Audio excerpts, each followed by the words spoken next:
Hi guys, in this video I'm going to run you through everything you need to know about finding solutions to trigonometric equations in an interval. Every section has been timestamped so you can easily jump to a section or rewatch it if you need to. Hope this helps. Before we look at solving trigonometric equations, we need to be familiar with their graphs.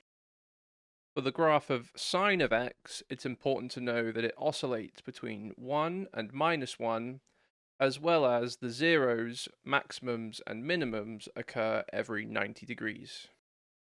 We also need to know that the graph repeats forever and each repetition is 360 degrees long.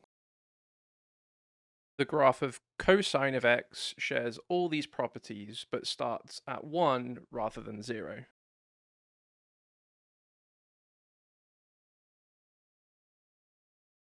The graph of tan of x is very different. However, the asymptotes and roots occur every 90 degrees, similarly to the zeros, maximums, and minimums of sine and cosine of x. Lastly, we need to know the graph of tan of x repeats every 180 degrees. Let's look at the simple equation sine of x equals 1/2. The solutions of this equation correspond to when the graph of y equals sine x has a y-coordinate of 1/2.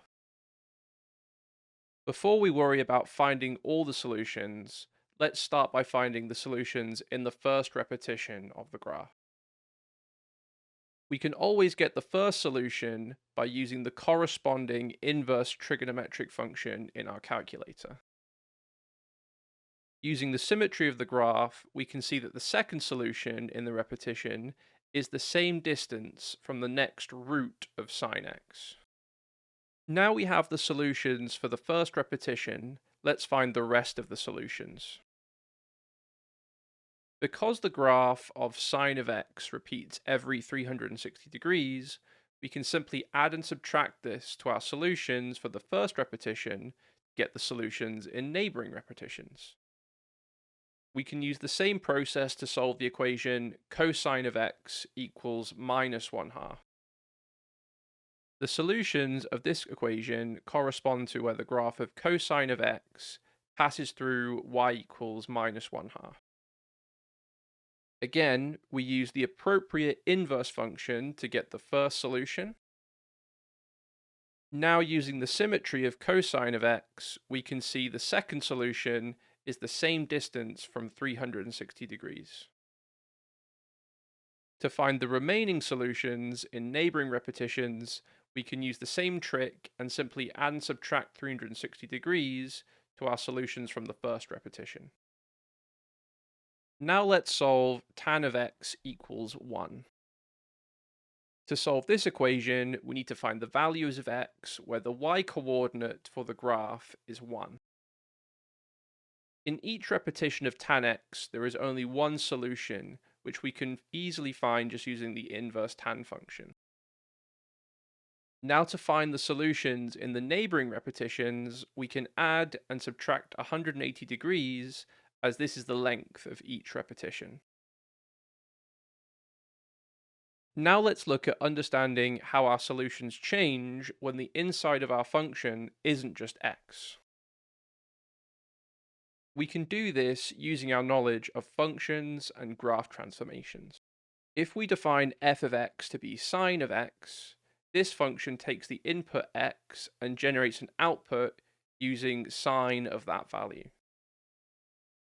This means if we change the input to 2x plus 30 degrees and apply the same function, it simply just produces sine of 2x plus 30 degrees. To see how this affects the solutions of our equation, we can think about the graph transformations that relate sine x and sine of 2x plus 30 degrees. Starting from the sine x graph, which repeats every 360 degrees, the plus 30 degrees shifts the graph to the left by 30 degrees. The 2x stretches the graph in the x-axis by a scale factor of 1/2, so now the graph repeats every 180 degrees. Now let's see how this process affects the solutions of our modified equations. The only difference between our new equation and the simple equation we solved in the previous part is the inside of the trigonometric function. If we recall the solutions of the basic equation we solved in the last part, which we could find first if we didn't have them already, the old solutions now correspond to 2x plus 30 degrees rather than just x. To solve for the new values of x, we can just use the normal rules of algebra, but I will plot how this follows from the graph transformations below. First, we subtract 30 degrees, i.e. translating the solutions to the left.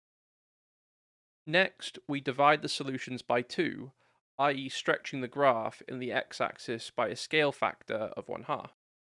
Note how we now add and subtract 180 degrees to the solutions in the first repetition, as this is the new length of one repetition. Now let's apply the same process to a transformed version of our example for cosine of x in the previous part.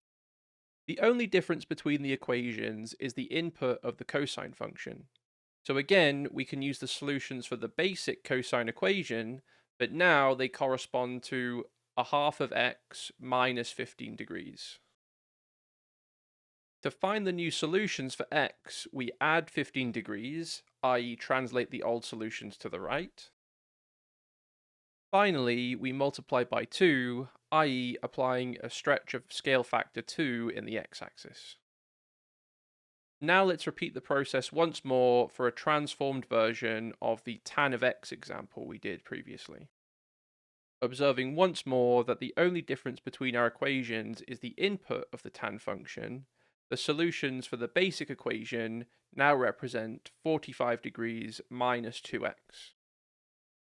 To obtain the new solutions, first we subtract 45 degrees, shifting the old solutions and graph to the left. Then we divide by minus 2, stretching the graph and solutions in the x-axis by a scale factor of 1/2, as well as reflecting in the y-axis. That's the end of the video, guys. I hope you found it helpful. If you did, please drop it a like, that helps me out a lot, and consider subscribing to the channel to find out when I release new videos. Thanks, and I'll see you in the next one.